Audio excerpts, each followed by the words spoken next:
We no longer ask, is it true? We ask, does it hurt? That's the question that defines this age. A time when truth has taken a back seat to emotion, when reality bends under the weight of feelings. We've built a world so connected that information moves faster than thought itself. Yet somehow, in this storm of data, we've become more fragile, more reactive, and more easily broken than ever before. We've mistaken loudness for bravery, outrage for courage, and comfort for truth. Scroll through your feed. Every post screams for attention. Believe my truth. Respect my feelings. Don't judge me. The voices echo in digital chaos, each one fighting not to be understood, but to be validated. The influencer cries on camera about the pressures of being authentic while adjusting the filter one more time. The student demands safety from words rather than danger from lies. The worker, once proud of his grit, now fears discomfort more than failure. It's not that people have become weaker. It's that comfort has become the new God. The paradox is painful to admit. We have more knowledge than any generation in history, yet we've never been more emotional. Facts are everywhere, but feelings are everything. The truth doesn't trend. Emotions do. Outrage gets clicks. Tears get views. Algorithms feed insecurity because it's profitable. It's just how I feel, someone says, and that's the end of the argument. Feelings have become untouchable, sacred, immune to question, because questioning them would mean confronting something most people fear more than pain, reality itself. Once, resilience was survival. Generations before us didn't have the luxury of collapsing under discomfort. They endured wars, famine, loss, and built civilizations out of dust. Their strength wasn't born from validation. It was carved by necessity. But in this era of abundance, struggle feels foreign. We've become allergic to pain and addicted to praise. We call it progress, but maybe it's decay wearing empathy's mask. Maybe what we call self-care has become emotional sheltering, a velvet cage disguised as love. Somewhere along the way, society decided that being offended was a form of activism. That emotion equals virtue. That tears prove truth. But what if the loudest feelings aren't always the most honest ones? What if our obsession with empathy has made us blind to accountability? Compassion was meant to heal, not to hide behind. Yet now, we use it as armor, protecting us from the discomfort of growth.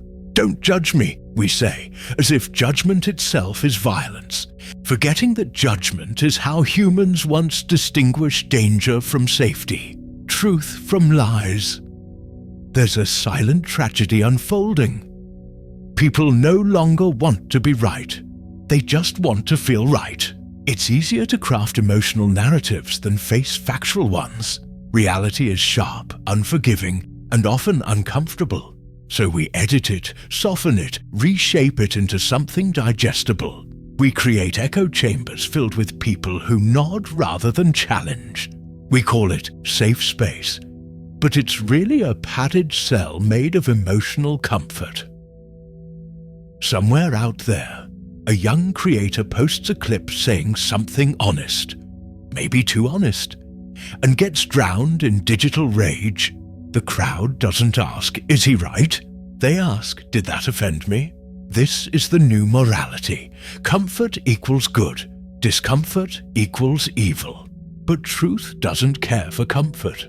It never did. Truth isn't polite or soft or socially acceptable. It's raw. It's indifferent. And that's exactly why it's fading. Because it doesn't make us feel good. There's an old photograph, black and white, faded edges, of a miner covered in soot, smiling with missing teeth.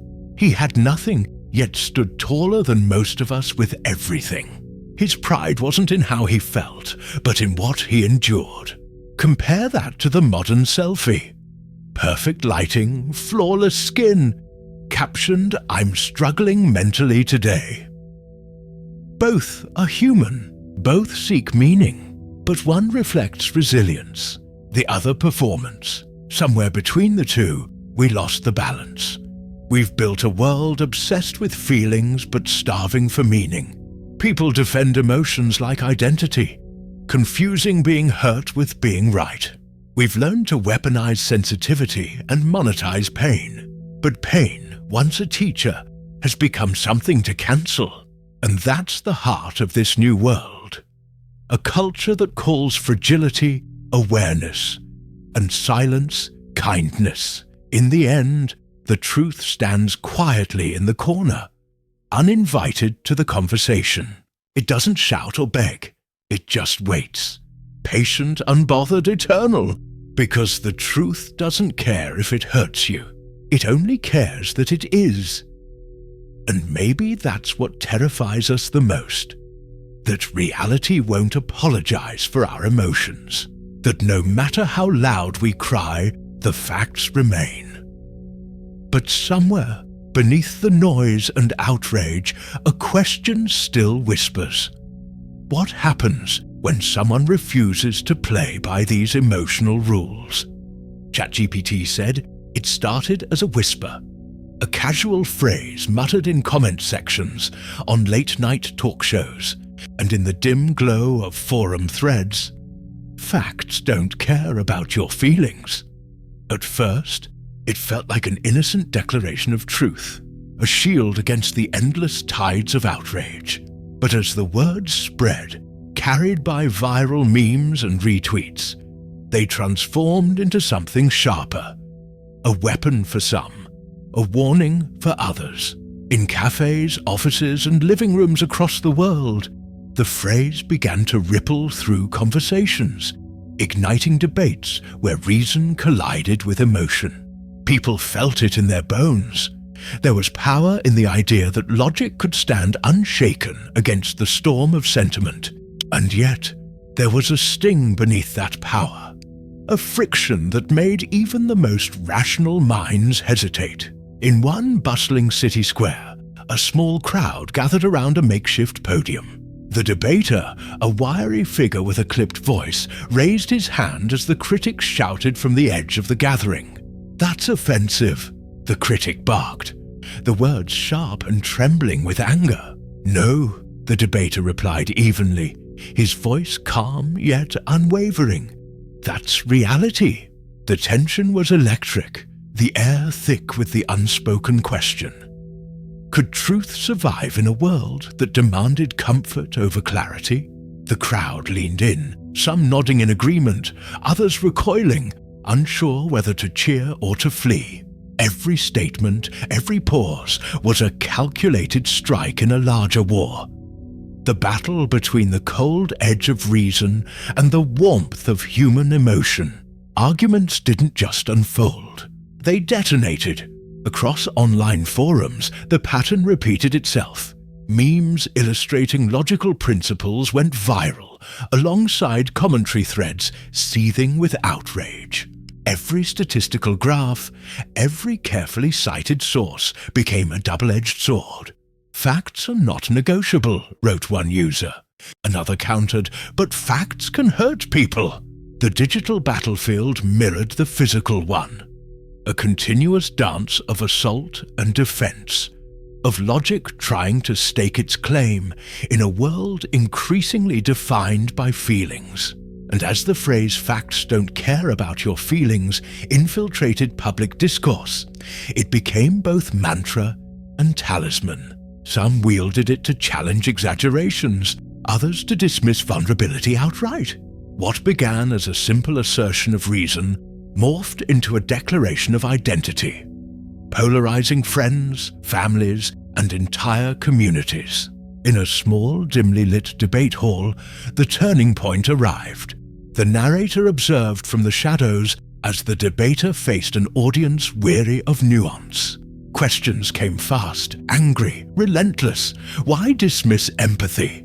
Who gave you the right to define reality?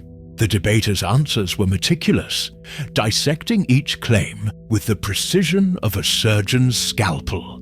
We cannot reshape truth to soothe discomfort, he said quietly, almost pleading, because in doing so, we destroy the foundation of understanding.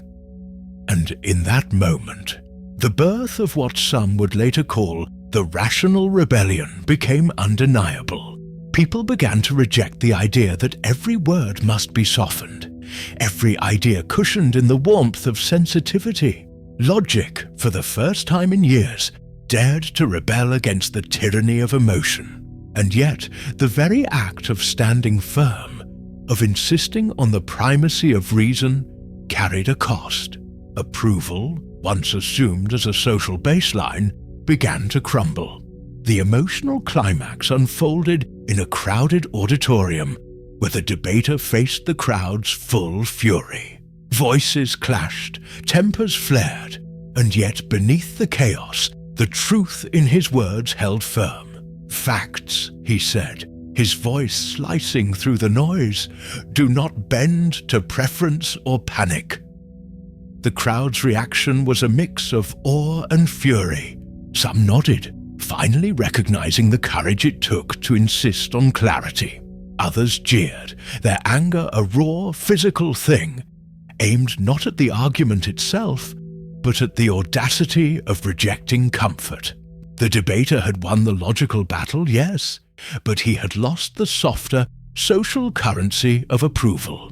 In the end, rationality triumphed over emotion, but the victory felt lonely, suspended in a charged atmosphere of resentment and grudging respect. The critic, once a formidable opponent, now whispered under his breath, "You may be right, but at what cost?" Scenes shifted rapidly. A montage of internet commentary, TV soundbites, and hushed conversations in office corridors. The rebellion had ignited a movement, one fueled not by malice, but by a refusal to compromise on facts. Yet even as the debater's message spread, the backlash mounted. Threats, misunderstandings, and social ostracization became inevitable companions. The narrative of truth versus comfort had drawn a line in the sand, and everyone was forced to choose which side they would stand on. In the eyes of some, the debater was heroic. In the eyes of others, reckless. And the tension, the sheer energy of this cultural clash, created a sensation impossible to ignore. Logic, it seemed, could ignite as much fury as it could clarity. And yet, in the quiet after each storm of outrage, there was a moment of reflection. The narrator, drifting through scenes of muted screens and whispered debates, noticed the paradox. The very act of speaking truth in its raw form isolated those who spoke it, even as it inspired those who needed it most. The phrase that began as a whisper had become a clarion call, a declaration that reality cannot always be softened. But with that declaration came consequences, social and emotional, immediate and profound. The rebellion had begun, rational and unyielding, yet fragile against the tides of disapproval. And as the debater left the stage, shoulders heavy with the weight of understanding, the narrator's voice lingered on one undeniable truth. Rebellion has a cost, and not everyone survives the backlash. This sets the stage for what comes next. A reckoning where courage meets consequence, and where standing for truth becomes both a shield and a burden.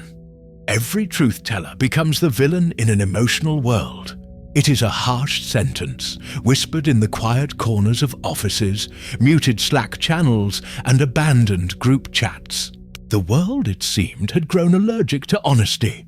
Even the gentlest observation, when unvarnished by tact or softened by consensus, became a provocation. People recoiled not because the words were false, but because they cut too close to something tender, fragile or unexamined. Somewhere, in a cubicle lit by the glow of a laptop, the realist, a faceless figure, unremarkable to most eyes but extraordinary in conviction, typed another email that would unsettle colleagues. "This is not personal," they wrote. "This is the way it is." Yet even as the words left the keyboard, the familiar weight of anticipation settled over them, a silent acknowledgement that truth rarely comes without consequence. Across the city, similar patterns unfolded. A professor's lecture on uncomfortable history drew outrage from students who felt wounded by context rather than misled by facts. "You're erasing our feelings," someone shouted in the back row. The professor paused, steadying their voice. "I am not erasing anything," they said softly. "I am asking you to see what happened." Outside the halls, online forums lit up with indignation, calls for resignation, petitions for removal. The professor had spoken only what was verifiable, yet social judgment descended like a storm. Meanwhile, the realist watched these moments play out in real time, recognizing a pattern, feeling the tremors of empathy ripple through their own life. They were not alone in principle, yet profoundly isolated in practice. The cost of honesty revealed itself in subtle ways first. Cold shoulders in hallways, invitations rescinded, friends hesitating before answering calls. Then it escalated, a crescendo of quiet, insidious punishment. Meetings became interrogations. Simple questions were treated like traps. "Why do you always have to be so blunt?" someone demanded in a hushed office corridor. "Because the alternative is pretending things aren't true," the realist replied, their voice steady, refusing to yield. But even as they spoke, a small invisible fracture appeared in the world around them. People began to whisper, alliances shifted, and the currency of popularity slipped through their fingers like water. It was not hatred, not outright aggression, but a slow erosion, the social penalty for refusing to conform, for refusing to lubricate reality with sentiment. Stories circulated like cautionary tales. A journalist who exposed corruption in a local charity was shunned by former allies. "I just reported the facts," they said quietly in an interview that would later be clipped and shared in isolation across social media. A programmer who refused to conceal critical flaws in a high-profile project was suddenly deemed uncooperative and forced out. The narratives were chillingly similar. Honesty, especially when inconvenient, became a form of rebellion punished by isolation. The realist absorbed these stories, each one a mirror reflecting both the necessity and the peril of their path. They understood that truth was not merely a weapon against ignorance, but a force that could fracture lives, one exposure at a time. Then came the turning point. A single incident crystallized everything the realist had sensed. A public confrontation that spiraled into complete social exile. A meeting meant to resolve misunderstandings instead became a tribunal. "You're hurting people with your words," a colleague accused, eyes flashing. "I am not hurting anyone," the realist said, the words measured but heavy with fatigue. "I am describing what is." In that room, the emotional backlash erupted fully, a wave of condemnation that no amount of rational explanation could repel.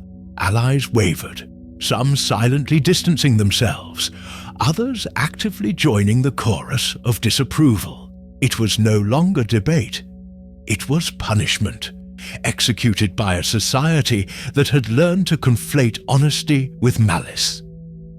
The climax of this reckoning was both abrupt and absolute. The realists lost their career, their friends, their carefully cultivated networks of support. Their public presence was dissected, every past statement scrutinized for a hint of offense.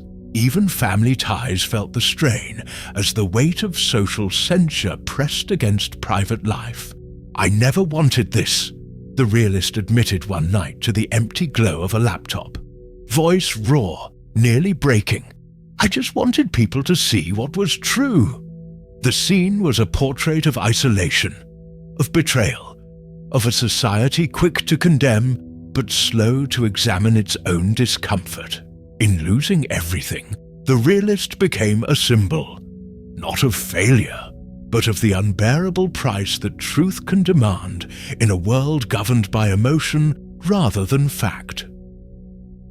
Yet beneath the sorrow, there was a quiet persistence, a subtle, almost imperceptible pulse of hope. The stories of silenced truth-tellers circulated beyond the immediate fallout, inspiring empathy, reflection, and in some corners, a re-evaluation of collective values.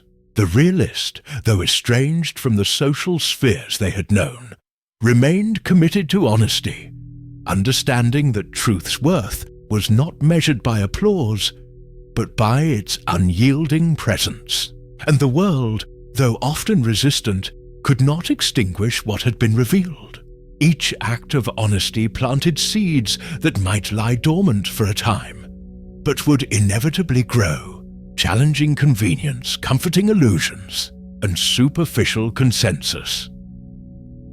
As the narrator's voice drifts through these stories of loss and courage, the emotional weight hangs heavily. The price of truth is stark, unforgiving, and deeply human. Yet even in the silence that follows public condemnation, there is a quiet, persistent lesson. Truth endures.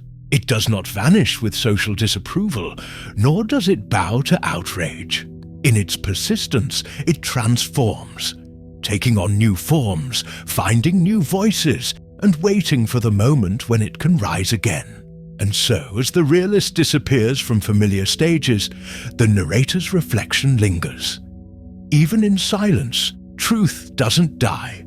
It transforms. Why do feelings rule us, even when we know they're wrong? It's a question that has haunted philosophers, scientists, and anyone who's ever snapped at a friend, regretted a post, or felt the sting of envy despite knowing better. Somewhere deep in the folds of the brain, circuits fire in patterns that reward us for emotional conformity, for loyalty to our own instincts, and to the tribes we belong to. Dopamine pulses like a clandestine conductor whispering, "This feels right," even when logic screams otherwise. In cafes and living rooms across the globe, people check their phones, scroll through feeds, and nod along to opinions that comfort rather than challenge. And in those moments, the brain, complex and cunning, nudges them toward repetition, toward the chemical affirmation of feeling validated. "I just want to feel right." A fleeting inner thought murmurs, almost apologetic, almost pleading. In laboratories, researchers watch these impulses unfold with a clinical fascination. Volunteers respond faster to emotionally charged statements than neutral ones, their brains lighting up with activity that mirrors reward and punishment. Ancient philosophers had sensed this long before imaging machines existed. Aristotle wrote of passions that sway reason. Seneca warned that unchecked feelings can rule a mind more effectively than tyrants. And today, neuroscience confirms what intuition has long suggested. Emotion is not a flaw, but a master. A biological system evolved to prioritize survival, social cohesion, and immediate gratification over the slow, patient clarity of reasoning. The realist from the previous chapter had confronted this without knowing the science. Each rebuke, each social punishment, was filtered through a neural lens honed over millennia. The desire for comfort, for acceptance, for the chemical high of social reward. We are wired to feel first and think second. Tribal validation is a currency older than civilization itself. When the crowd cheers, dopamine floods. When the crowd jeers, cortisol rises, a stress hormone that sharpens threat perception and primes the body for defense. Rational arguments, meticulously structured and airtight, are swallowed slowly, often outweighed by the immediate chemical comfort of agreement or the sharp sting of disagreement. That is why the debater's truth could win intellectually but lose socially. Why the realist's honesty could cost them friends, job, and standing. Every human instinct evolved to prioritize short-term harmony over long-term insight. And yet, the paradox is breathtaking. The very mechanisms that protect us from danger also keep us blind to our own errors. A scientist's voice echoes in the margins of this narrative. Our brains are not designed to pursue truth. They are designed to pursue survival and social cohesion. It's a reminder that what feels right is not always what is right. The crowd's roar, the social media upvotes, the immediate emotional relief, all of it hijacks the rational mind, trading clarity for chemical satisfaction. In offices, comment sections, and family dinners, the same pattern unfolds. People argue over minor transgressions, defend positions they barely understand, and double down on narratives that soothe their discomfort. And in each scenario, the inner monologue whispers again, "I just want to feel right." It is both a confession and a warning, a mirror of the untrained power emotion wields. This chemical seduction is subtle, almost invisible until examined closely. Dopamine spikes, cortisol spikes, oxytocin binds us to those who approve of us. A cocktail that reinforces tribal loyalty over objective analysis. Emotional bias distorts perception, turning harmless words into affronts, small mistakes into betrayals. Confirmation bias, fueled by the same neurochemical machinery, ensures that people notice only what validates their worldview and dismiss what threatens it. In this way, the mind becomes both fortress and prison, protecting us from discomfort while simultaneously blinding us to complexity. The realist, the debater, the professor, all had confronted this invisible force, wrestling against currents far more primal than logic itself. Each confrontation, each instance of standing against popular sentiment, was a battle against the chemical architecture of the brain.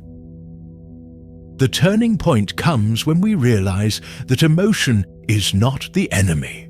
It is a force, immense and ancient, trained by evolution to reward the familiar, punish the uncomfortable, and bind individuals to social groups. The challenge is not to destroy it. Impossible, unwise, and perhaps suicidal, but to understand it, to recognize its sway, and to cultivate the tools to navigate its currents. The thinker who meditates, the philosopher who questions, the scientist who measures, all practice subtle mastery over a system designed to dominate. And yet mastery is not elimination. It is awareness. The realist's pain, the debater's isolation, the professor's backlash. Each illustrates the consequences of confronting emotion untrained, without understanding its subtle but irresistible influence. By the time the narrative reaches this realization, the audience experiences a quiet, cognitive dissonance, admiration for those who pursue truth, awe at the brain's ingenuity, and perhaps discomfort at recognizing their own susceptibility. Emotion is a master that cannot be killed, only understood. It can be leveraged, guided, even harmonized with reason, but it will always have a voice louder, more immediate, and chemically insistent than logic. The crowd's approval or condemnation is not just social, it is biological, encoded in the very wiring of the human brain. And so, as the narrator's voice reflects on this revelation, the story settles into a new clarity. Emotion itself is not the enemy. only an untrained master that demands attention, respect, and careful negotiation.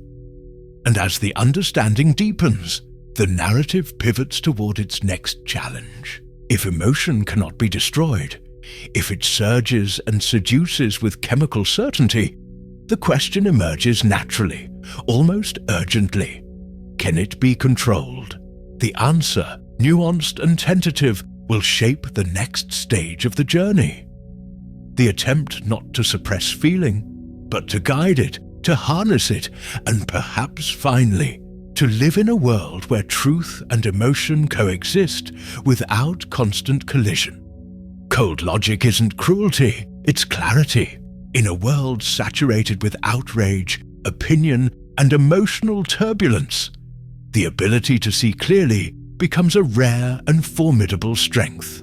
Somewhere in a high-rise office, the founder of a startup stares at spreadsheets, ignoring the frantic messages pinging across their screen. Every failure, every crisis, every anxious voice around them is filtered through a single lens: reality. Stay calm, think clear, they murmur under their breath, a mantra that cuts through the chaos. The room hums with tension, yet the founder moves with deliberate precision, decisions guided not by fear, not by fleeting sentiment, but by cold, unflinching reasoning. Around them, others panic, their judgments clouded by emotion, but the founder's mind remains unshaken, a quiet island amid the storm.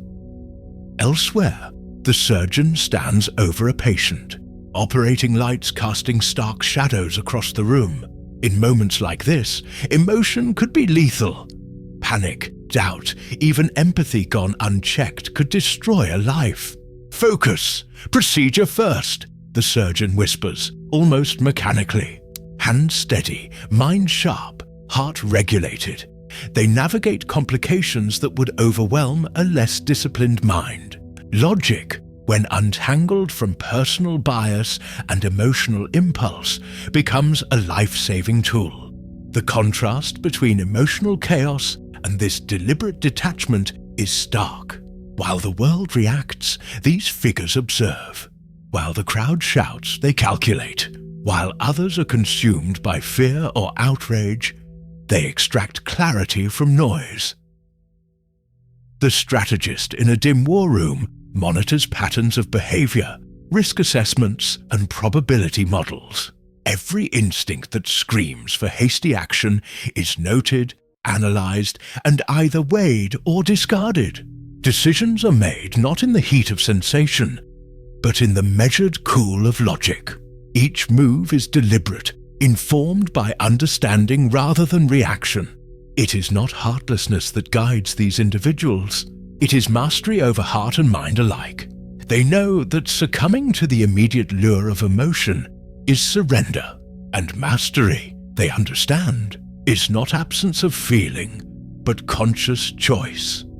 A discipline that allows them to act with precision when others stumble in the flood of impulse. The turning point comes subtly, almost imperceptibly. Observers often mistake emotional detachment for coldness, as if control were synonymous with indifference. But the founder, the surgeon, the strategist all demonstrate a deeper truth.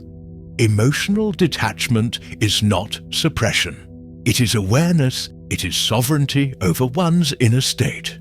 Where panic or anger would distort reality, clear-minded observation illuminates it. Where sentiment threatens to blind, measured reasoning reveals paths previously invisible. In quiet moments, the realist from the previous chapters might have glimpsed this same clarity. The recognition that one can feel without being consumed, that one can act without being enslaved. It is not denial of emotion, it is command over it, a skill honed like a blade through experience, reflection, and relentless attention to reality. Transformation, when it occurs, is dramatic in its subtlety. A junior executive moments ago trembling at a client's harsh criticism pauses, inhales, and reframes the situation. Anger dissolves into observation. Fear is replaced with strategy. It's not personal, it's data, they tell themselves, eyes sharpening, posture straightening. Suddenly the landscape changes. Opportunities hidden by emotional bias appear in stark relief. The clarity is intoxicating. Action is no longer reactive but proactive. No longer a response to perception, but a deliberate maneuver based on truth. This is the apex of cold thinking. Not emotionless calculation, but the ability to allow emotion to exist without dictating action, to recognize its signals without surrendering to its distortions. Around the globe, countless figures operate in this same rhythm. Anonymous achievers whose lives are defined less by drama than by precision. The scientist who isolates variables in a lab. The CEO navigating market fluctuations. The military officer planning under pressure. Each practices the same fundamental principle. Emotion remains present, but it no longer commands the stage. The mind, disciplined and vigilant, directs the flow of action. Observing without judgment, deciding without distraction. In their presence, the chaotic world appears muted, its noise reduced to data, its fear reduced to probability, its outrage reduced to context. And yet, the path to this state is not simple. It requires practice, reflection, and courage. Moments of doubt, fear, and frustration must be faced directly, acknowledged, and then contained. It is a balancing act, a careful dance between awareness and detachment. The founder who remains calm under client pressure, the surgeon who steadies their hand under a life or death incision, the strategist who resists the panic of a failing plan. They all have endured this process. Their mastery is not inherited. It is earned, forged in the crucible of repeated trials, setbacks, and conscious effort to rise above the siren call of immediate emotion.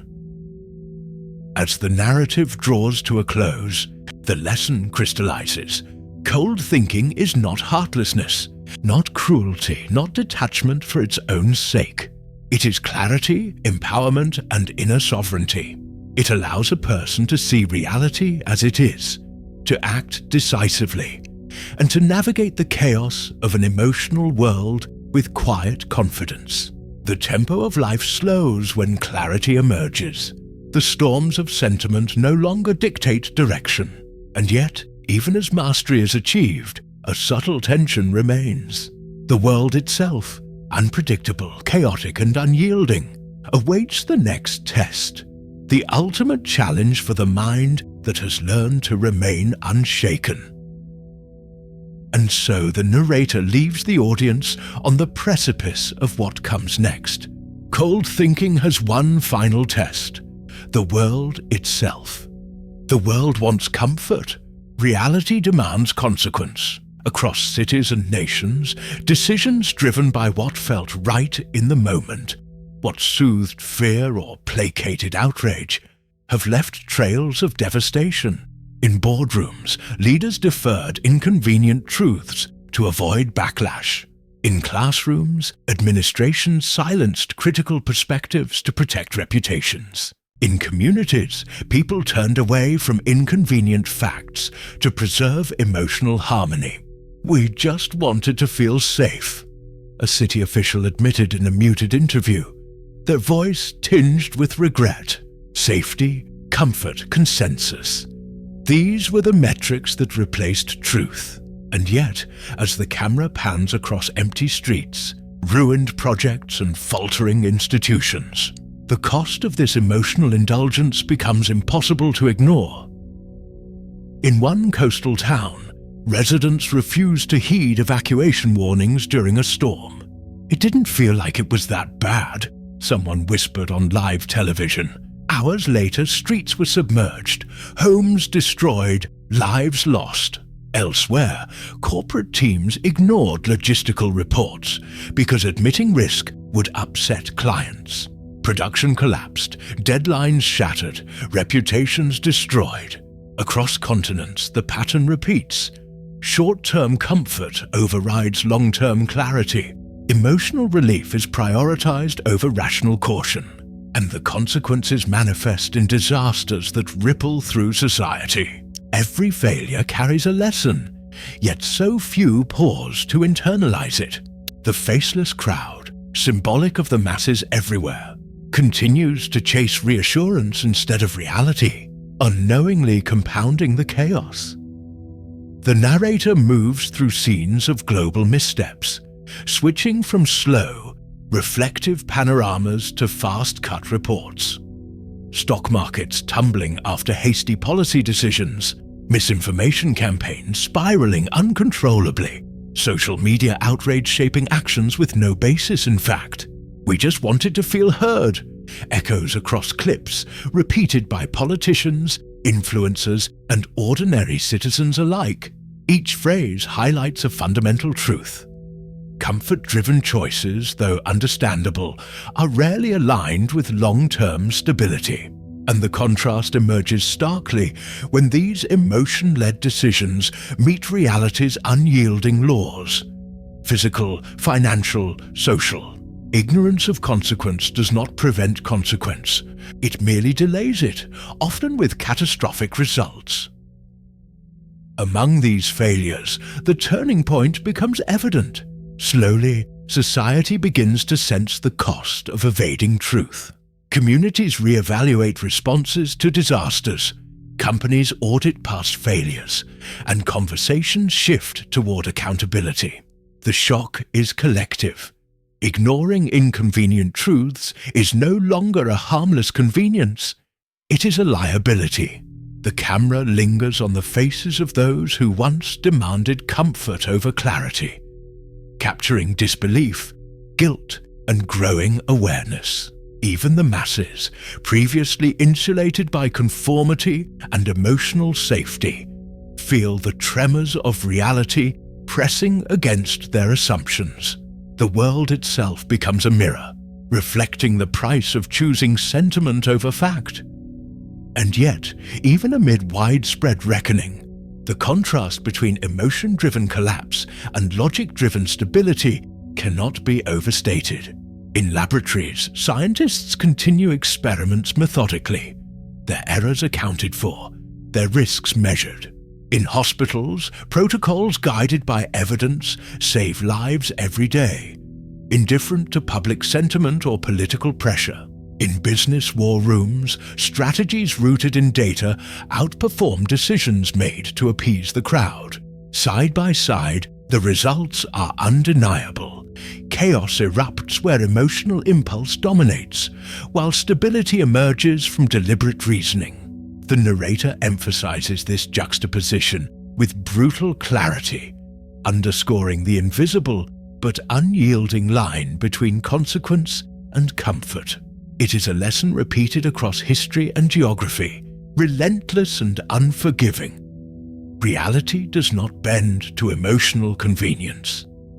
In the midst of the chaos, the faceless crowd appears repeatedly, a symbolic representation of society as a whole. They move together, reacting, compensating, misjudging, yet unaware that their emotional impulses are the catalyst of systemic failure.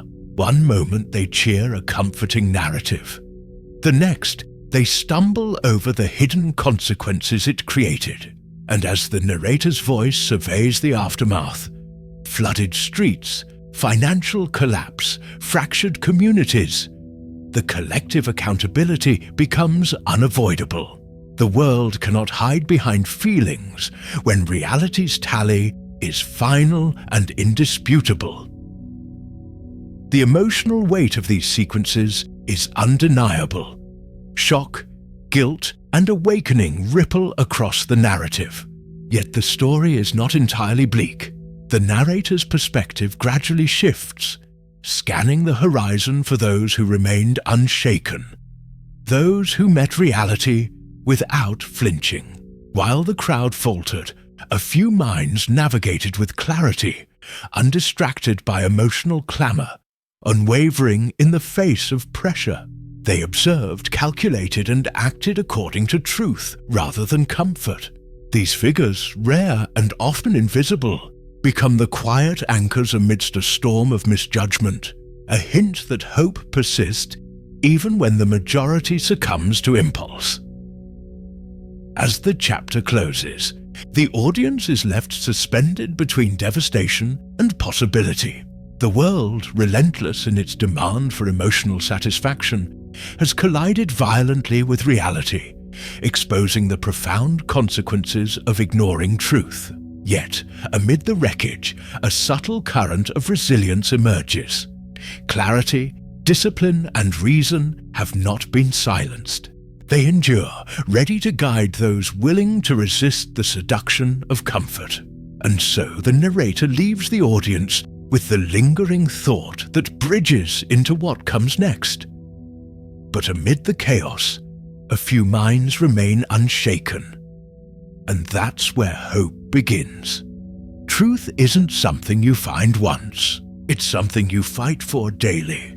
It is not a single revelation or a triumphant discovery, but a constant engagement with reality, a conscious effort to measure what is against what you feel.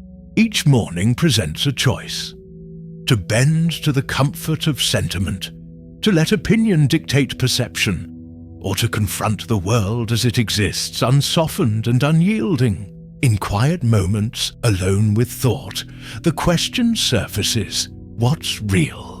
What's just reaction? The mind often confuses desire for clarity with craving for reassurance. Yet the disciplined seeker learns to distinguish between the two. Recognition of this distinction is the first victory, subtle but profound, over the habitual sway of emotion. Across centuries and cultures, thinkers, soldiers, and innovators have understood this principle intuitively. Their success is rarely rooted in intelligence alone, but in their relentless attention to reality. They cultivate emotional self-discipline as a tool, a protective shield against distraction, misinformation, and instinctive fear.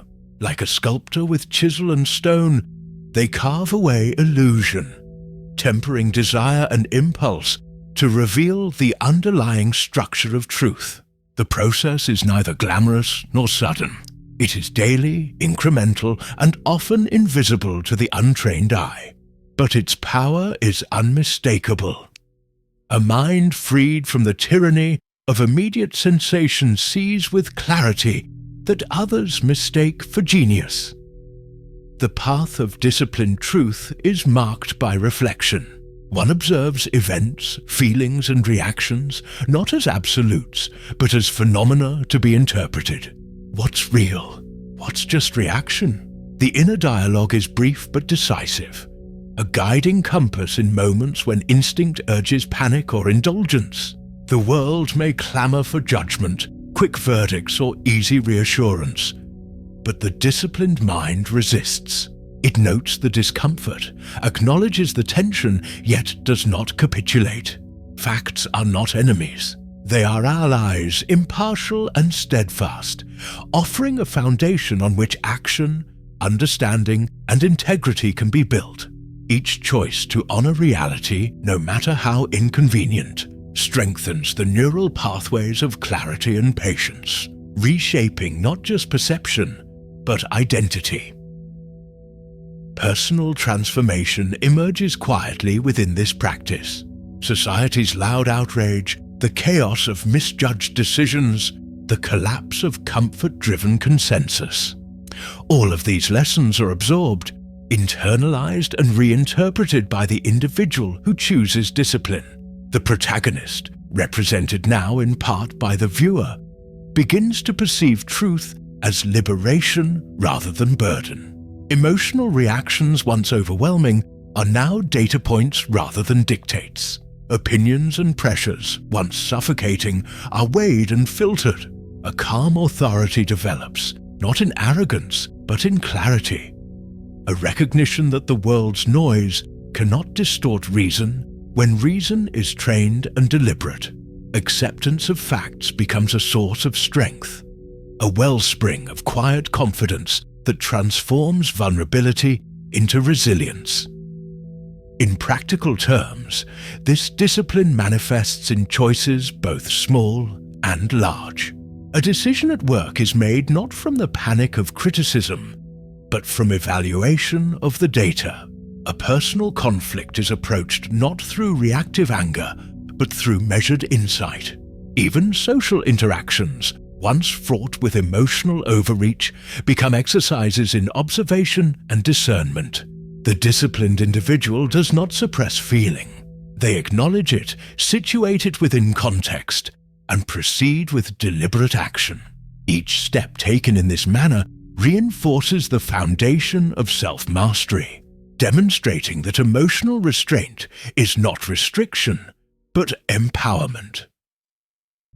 The climactic moment arrives when the viewer, the participant in this narrative, internalizes the principle fully.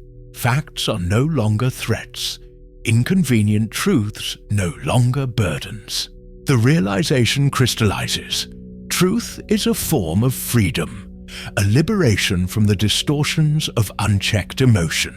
The world may remain turbulent, the masses unpredictable, the pressures unrelenting, but the mind anchored in reality is sovereign.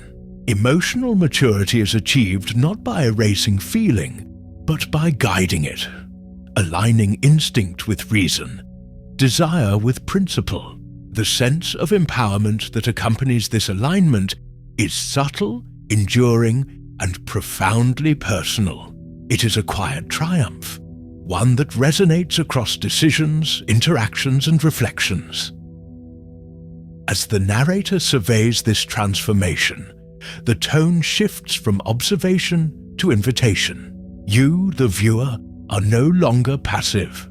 The journey through logic, emotion, consequence, and discipline has prepared the mind to confront the next challenge: purpose. What remains once emotion is mastered, once reactions are measured, and once clarity has been attained, is the pursuit of intention, the alignment of action with meaningful objectives.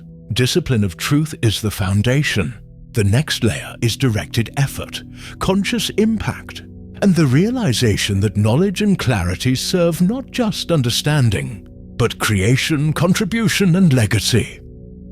The chapter closes in quiet contemplation, a moment of steady breath and inward reflection. Truth has been recognized as fight, as discipline, as freedom.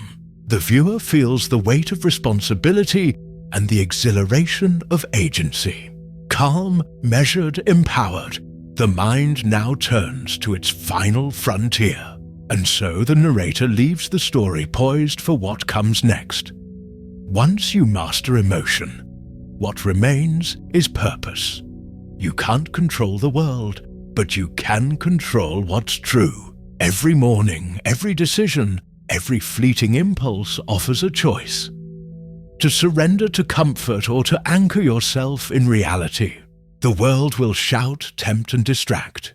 It will present endless reasons to bend, excuses to soften, distractions to indulge. But you, here, now, hold the power to pause, to observe, to measure. Clarity is not loud. It is patient. It does not demand applause or agreement. It simply exists, a steady current beneath the chaos of opinion, emotion, and fleeting sensation. Imagine the moments in your day when comfort beckons. The easy reassurance of agreeing with the majority, the fleeting pleasure of avoiding discomfort, the urge to silence inconvenient truths. Each time you are faced with a subtle test. Will you follow sensation, or will you follow reality? Will you allow fear, habit, or desire for approval to dictate your choices, or will you measure, reflect, and act according to what is? It is a discipline that feels small at first. A quiet observation here, a considered pause there. But the accumulation of these moments reshapes the mind. Thought becomes sharper. Action becomes deliberate. The noise of the world no longer dictates your inner state. Clarity does. You have been guided through storms of outrage, cascades of misjudged emotion, and the isolation that comes from insisting on truth. You have witnessed the cost of bending reality to appease feelings, the collapse that follows comfort-driven decisions, and the liberation found in disciplined observation. Now, the path forward narrows and brightens simultaneously. Emotional turbulence loses its power when you anchor in reality. You may still feel, still react, still experience the world's chaotic pulse, but each sensation becomes data rather than verdict, signal rather than judge. Freedom arrives not through suppression, but through understanding. Understanding that emotion is inevitable, but you are sovereign over how it shapes your life. The transformation is quiet but profound. Decisions once clouded by impulse gain precision. Relationships, work, and personal growth unfold in alignment with what is rather than what feels convenient. You stop chasing approval, sidestepping arguments, or reshaping truths to soften discomfort. You stop being tossed by tides of outrage or seduced by the siren song of fleeting pleasure. In their place emerges a calm authority, a presence grounded in fact, and a mind trained to distinguish signal from noise. The reward is subtle yet unmistakable. Clarity cultivates freedom, and freedom fosters strength. This is your challenge, your invitation, and your responsibility. To live by reality is not to reject emotion, humanity, or connection. It is to honor them by first honoring the truth they must rest upon. Each day, each interaction, each choice is a chance to assert sovereignty over perception. You may stumble, falter, or waver. The world may resist, resent, or challenge you. But every act of discernment, every measured response, and every commitment to what is real strengthens your capacity to navigate life with purpose and calm. The clarity you cultivate becomes a lens through which the world is not only seen, but understood. And in this understanding lies the ultimate resolution. The facts do not care about your feelings, but if you care about the facts, your life will finally align with reality. Emotional storms may rage, distractions may persist, and comfort will always beckon. But your alignment with truth grants an unshakable foundation. You move through life no longer as a passive observer buffeted by circumstance, but as a conscious participant, guided by what exists rather than what is wished. Your choices are sharper, your perspective clearer, your path steady. So take the lesson and carry it forward.